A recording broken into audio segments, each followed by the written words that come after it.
So you're blaming William for not dropping all of his responsibilities, all of his duties, and everything he's going through right now. You're blaming William for not dropping everything to see Harry. That's somehow William's fault.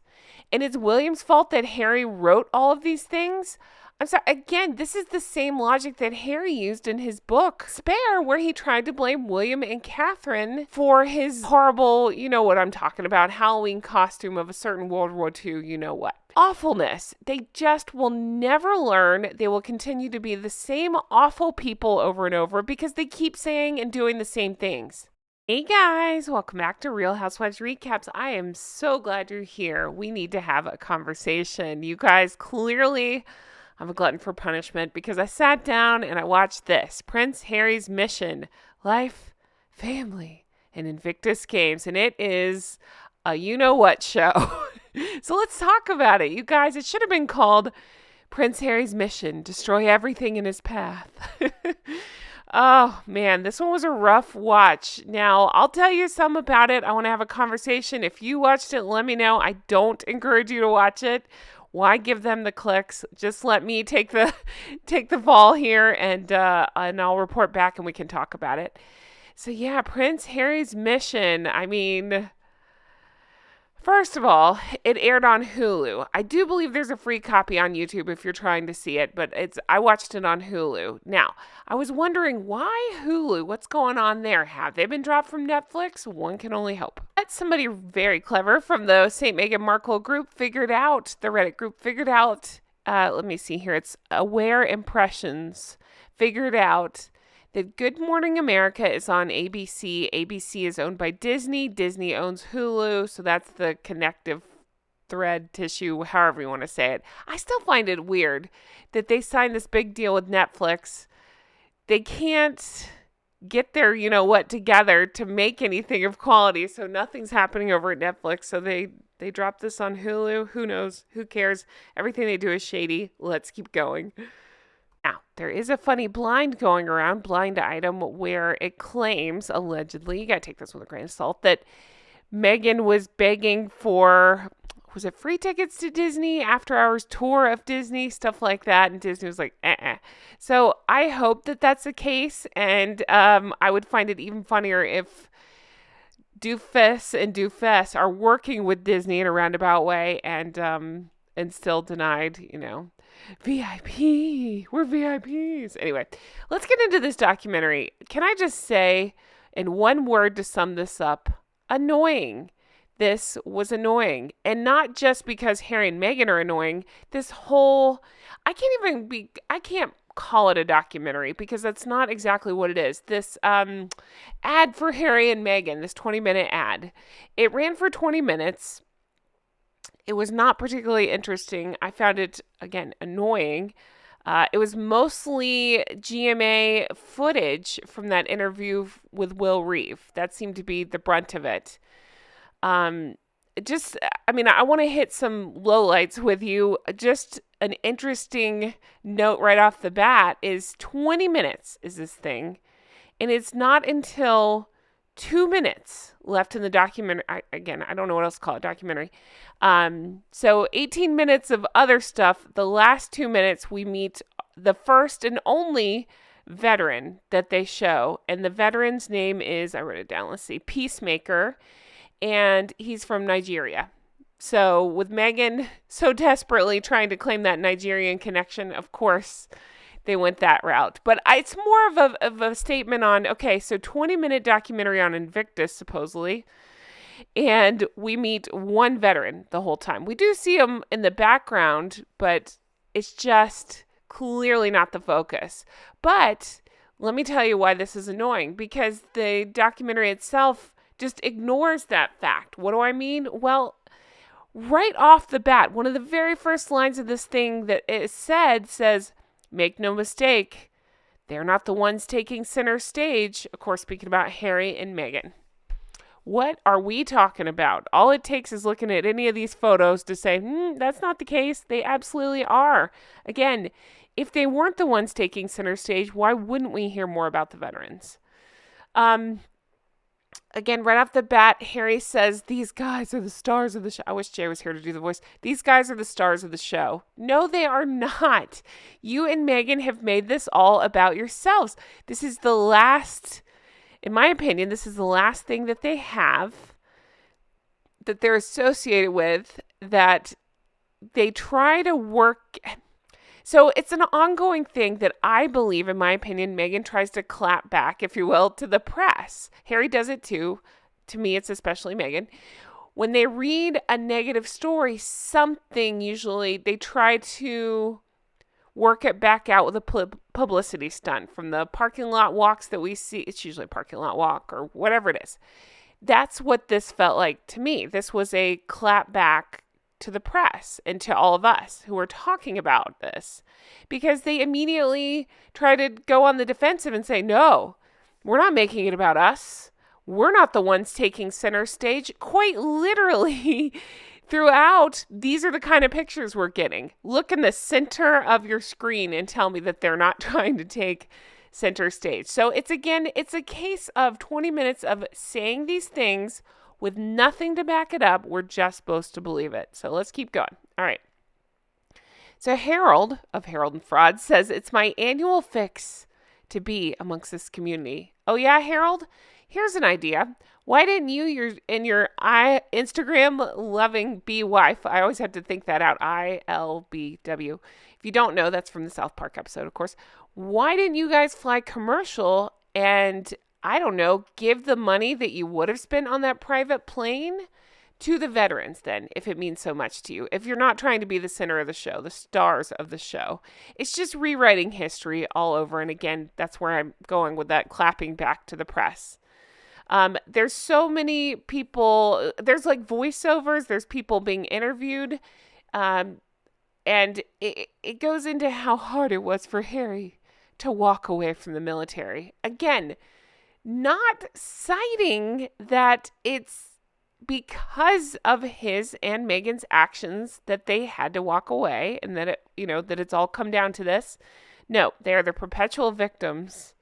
Oh, I had to protect my family. Ugh, let's keep going. There was lots of skeleton sled training. What am I talking about? It's like they didn't know what to do with Harry and Meghan, so it was a lot of, is he going to slide down this skeleton sled thing? It's the bobsled thing, whatever it's called, with the helmet and going really fast. There's this weird thing going on. I had to watch it a couple of times. It's just a few minutes in where they're pretending like Meghan may have done that skeleton sled thing that we saw Harry do, right? That bobsled head first, right? I don't think that's what happened. I think if you listen, it's hard to tell. It's very ambiguous on purpose. Let me explain. Okay, in case you don't know. There's this thing going around where people are like, he clearly says, good luck, Meg. And then that's not her on the sled. It's like they tried to pretend like she was participating when she wasn't. Well, her version of participation is posing for cameras. But I don't know. It sounded like he said, good luck, mate. So I think she likes the ambiguousness always. So that way people will talk about her. I don't know if she did it. I don't know if she didn't do it. I doubt she did. It was just a weird point that they made right at the beginning that people are talking about. Like, did she do the sled thing? I don't think she did. Okay, so then they go into the history of Invictus. They go into the late Queen Elizabeth. Again, they do these things.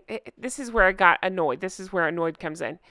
They bring out Her Majesty the late Queen, right? Because we're all very fond of her, clearly.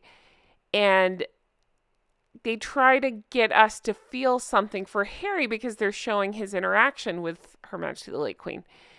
And to make it, again, remind us of their incredible bond and stuff. And it's just playing at the heartstrings, and I'm not into it.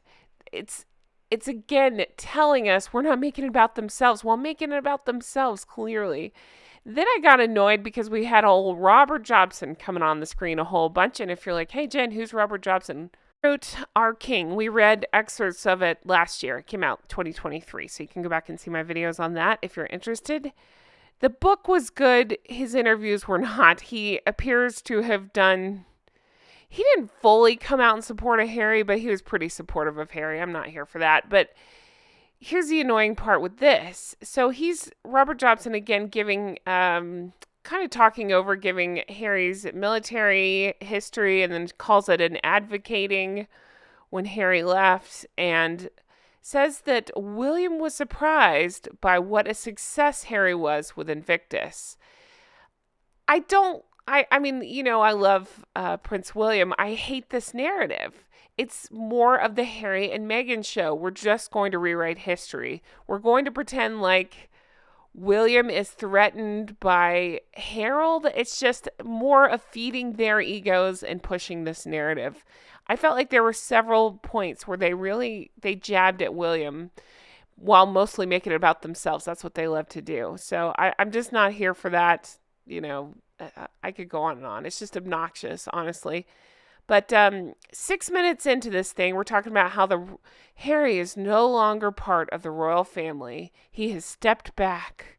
And then since leaving 4 years ago, those two, I won't say their titles, every move has made headlines. So again, we're rewriting history. Instead of saying it like it is, these two can't stay out of the press. They need the press. They depend on the press. Instead, it's that the press are stalking them. Hey, dimwits, they probably wouldn't do that if you didn't call them every 5 seconds. Just a thought.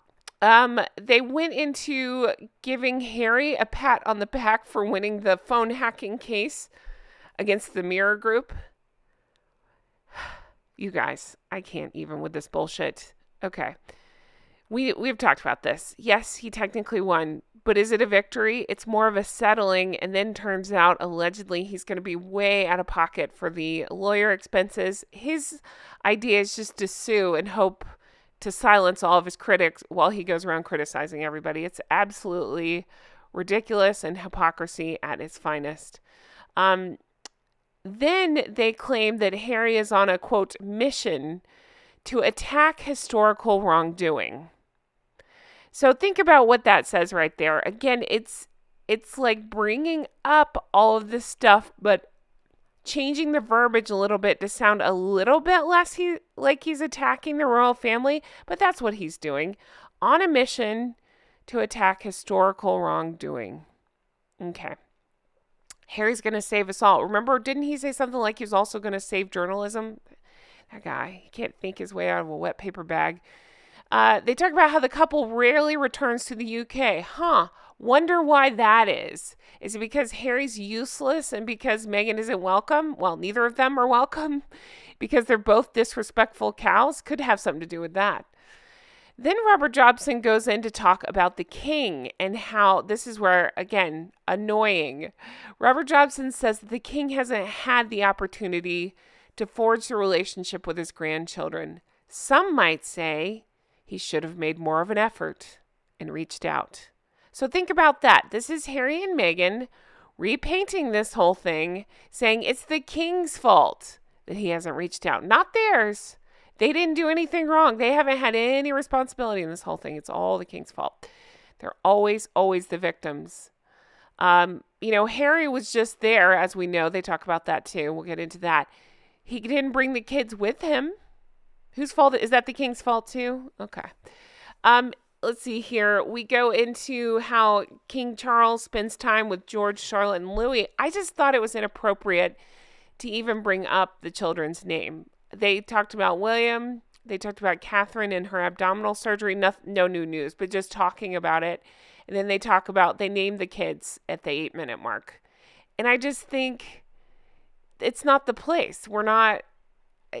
It's just Harry again throwing mud and bringing up other people's children, but but he doesn't have a normal relationship with his own children. Do you see what I mean? Like, I'm yelling, but it's the continued hypocrisy that I can't handle. It's going to make my head explode. But yeah, it's just, that pretty much, yeah. If the other adjective I'm going to use to describe this documentary besides annoying, it's going to be hypocritical. All right, let's keep going. How did you get the news that the king was ill? So Will Reeve, the guy that we saw interviewing Harry, that's again mostly what this documentary consisted of, is that interview. He said, I jumped on a plane and went to see him as soon as I could. How is it for you emotionally? He says, I love my family. It's his go-to response. You have a really weird way of showing it, if that's the case. Now, here's a funny side note, in case you wondered. My Gosling wandered into the room while I was watching this. I don't fill her in on any of this stuff.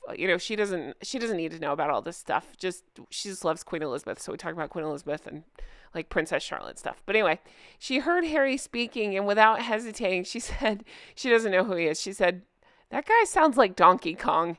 And it made me laugh so hard. I will now forever call him Donkey Kong. That's the closest Donkey Kong. Kong is the closest that he will ever get to king. How about that? Donkey Kong. I don't know. That just struck me so funny. I had to put it in my notes. So yeah, my kid thinks he sounds like Donkey Kong. I don't even know what Donkey Kong sounds like. Ugh. Like an ape? I don't know. I just think that's really funny. All right, moving on. The fact that I was able to jump on a plane and see him. So it's not about how, I don't think you should be speaking up about King Charles at all. That's not right.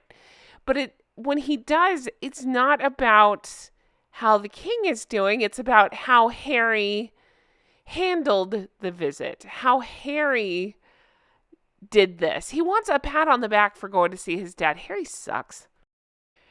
So then they say he had 45 minutes with his dad. So even that seems like they're inflating numbers to make it seem like Harry's more important than he actually is. Jobson calls it conjecture, the whole offering to come back and help out the royal family. What are we talking about? It's Harry and Meghan putting this stuff out. So we've been through this, but they put this stuff out and then they act like it's crazy that this information is coming out. I wonder how. Idiots.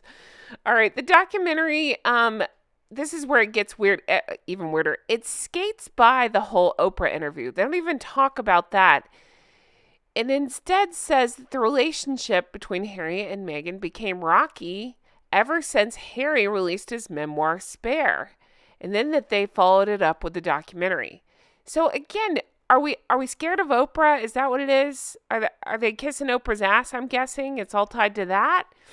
We're just gonna skate by it and not talk about that either. That those two, I think it's like they want us all to forget about that train wreck of an interview and all the lies that came out. But so yeah, again, it's more they're repainting history, they're rewriting history to make it seem like that the family is upset that Harry wrote a memoir. That's not what it is. It's you guys know, it's the way he trashed everybody and continued to lie and spill things. And he's just a horrible, horrible person. They play heavily on the Strahan interview. Do you remember Michael Strahan had interviewed Harry back in 2023, talking about Heir and Spare and that whole thing? Harry blames the British press for pitching them against each other, and then brings up Meghan and says, yeah, the press put Catherine against Meghan. They pitched them against each other, and it really plays into that. So again, let's just forget the fact that Meghan continuously goes after Catherine, Princess of Wales, over and over, and continues to do it. Catherine hasn't spoken about Meghan in years, and they're pretending like this is an active participation by William and Catherine. This is not a feud. They are not participating. It's Harry and Meghan throwing things at the royal family, and especially Catherine, if you ask me. Harry is just an angry prick, and he doesn't know who he's supposed to be mad at, so he blames the press instead of, I don't know, looking inward and looking at the sea hag he's married to. Sea witch he's married to. Did I say hag? I meant witch. I really did. That was a slip. All right, let me try that again. He doesn't look at the sea witch he's married to or himself. Of course not. That would be way too introspective. Instead, he has to blame everybody else. Sometimes it's William. Sometimes it's his dad. Sometimes it's the press. He's not sure who he's mad at. Sometimes it's Catherine. Harry says that he's gone to big efforts to resolve this privately with his dad and brother. So let that sink in. He's gone to big efforts to resolve this privately with his dad and brother. Since when? Again, he himself, they were talking about his book Spare not 1 minute before, and yet he's claiming that he's trying to resolve this privately. How would you say you're doing that, Harold? It's not private. When you tell everybody it's not private. Then he goes on to pitch that he and Meghan are there to support the Commonwealth. Oh, well, that's lovely. I think they're good without you. This gets annoying even more. Okay. There's this other reporter on there, and I did not catch her name. I would have written it down. I didn't. I don't care. There's this other reporter on there that says William was happy to make sure that people knew that he had no plans to see Harry when Harry came back in town. So you're blaming William for not dropping all of his responsibilities, all of his duties, and everything he's going through right now with, of course, with his wife, with his dad. You're blaming William for not dropping everything to see Harry. That's somehow William's fault. And it's William's fault that Harry wrote all of these things. I'm sorry. Again, this is the same logic that Harry used in his book, Spare, where he tried to blame William and Catherine for his horrible, you know what I'm talking about, Halloween costume of a certain World War II, you know what. Awfulness. They just will never learn. They will continue to be the same awful people over and over because they keep saying and doing the same things. Oh, but don't you worry. The delusion continues. Here's the reporter that I was speaking of. Again, don't know her name. I don't think it matters. Here we go. Harry and Meghan stepping back has made it so much more difficult for William because of, all the stuff that they contributed to the royal family. I'm sorry, what are we talking about? So, to me, I took that, obviously it's a dig at William and saying, what, he can't keep up, he can't handle this? Because, without Harry and Meghan there, what could he possibly do? Oh, I don't know what he's been doing. A great job helping everybody, taking care of his wife, his dad, like keeping things together. Could he be doing that? Yeah, that might be what's difficult for William, not Harold and Fraud. If anything, he probably breathed a huge sigh of relief once those two left.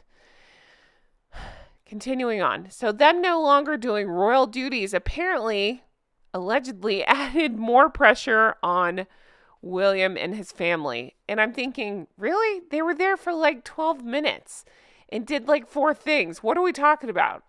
Again, I go back to they have continued to pick on Catherine especially. They've picked on all of them, but especially Catherine.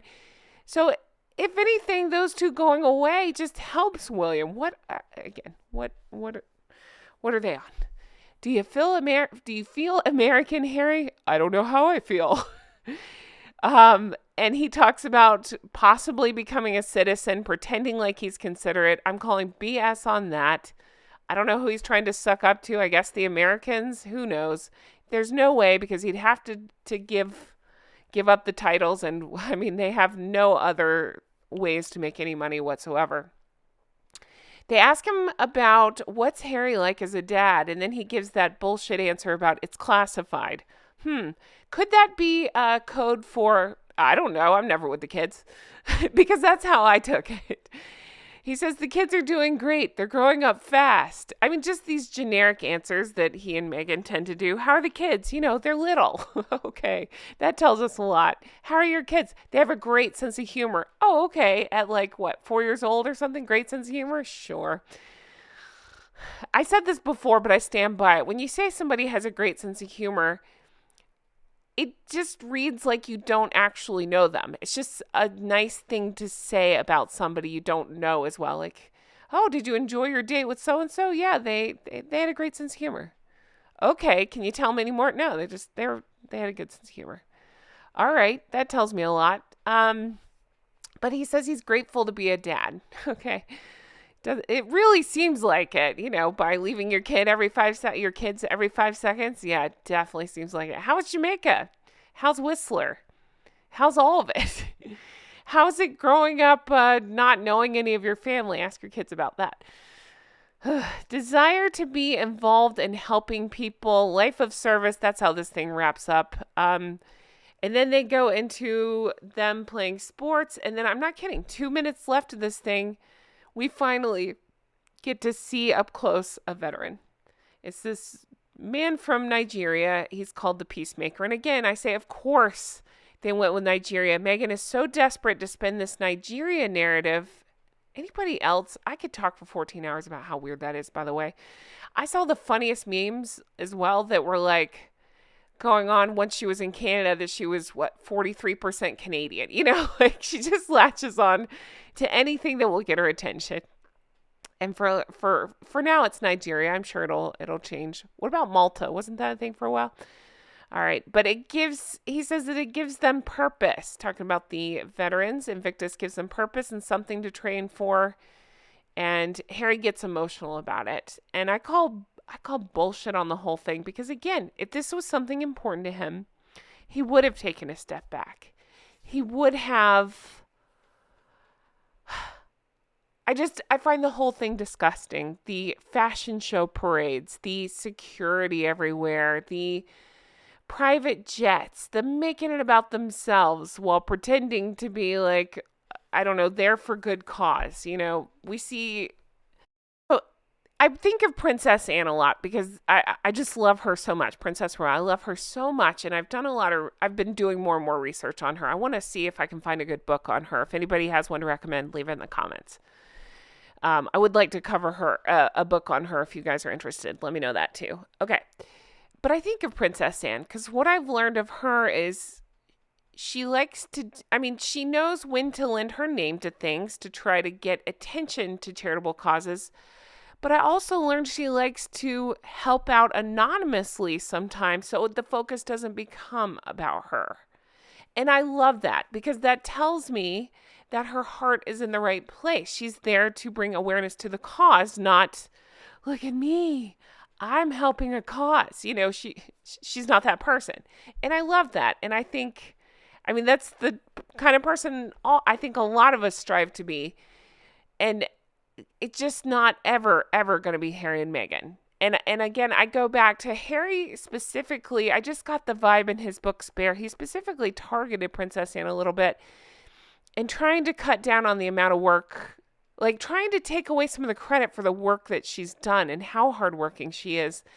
And I'm saying, what the fuck are you talking about? You two are the laziest grifters ever. And instead of stepping up their work game, they're just going to try to tear other people down. So that's what they do. And so Princess Anne especially came to mind thinking about how she approaches charity in a very different way versus these two. Because again, one veteran was featured. What is this thing? It's just a Harry and Meghan show. It's funny. It's very meta. If you just step back and think about what this documentary was. Just like... starting off by saying it's not about Harry and Meghan, and this whole thing was about Harry and Meghan. But remember, it's not about Harry and Meghan. Just continued hypocrisy. Nothing they ever say or do makes any sense. I'm going to bang my head against the table. Anyway, guys, I'm going to wrap this up here. That's it. That's the whole thing. I walked you through it. See, I saved you from having to watch. You can say thanks by hitting that thumbs up. How about that? That helps. No, but seriously, it was a shit show. It's more the same. It's less firebrand this time, but still bringing up King Charles's cancer, bringing up Catherine's surgery, bringing up the children's names, talking about the Wales children. It's not right. And then making it seem like William is unable to handle all that's been put upon him. And playing up the role that Harry and Meghan had in the royal family. It's just a bunch of bullshit. That is their brand, Harry and Meghan. I guess nothing new there, right? Well, guys, I'm going to end this here. Hey, thanks so much for watching. Let me know your thoughts on all this so I didn't just do this for no reason. Let me know. Just even if you don't have anything else to say, just honk at me in the comments. That will help. I just want to make sure people see this video rather than watch the documentary itself, because why give those two any more clicks, right?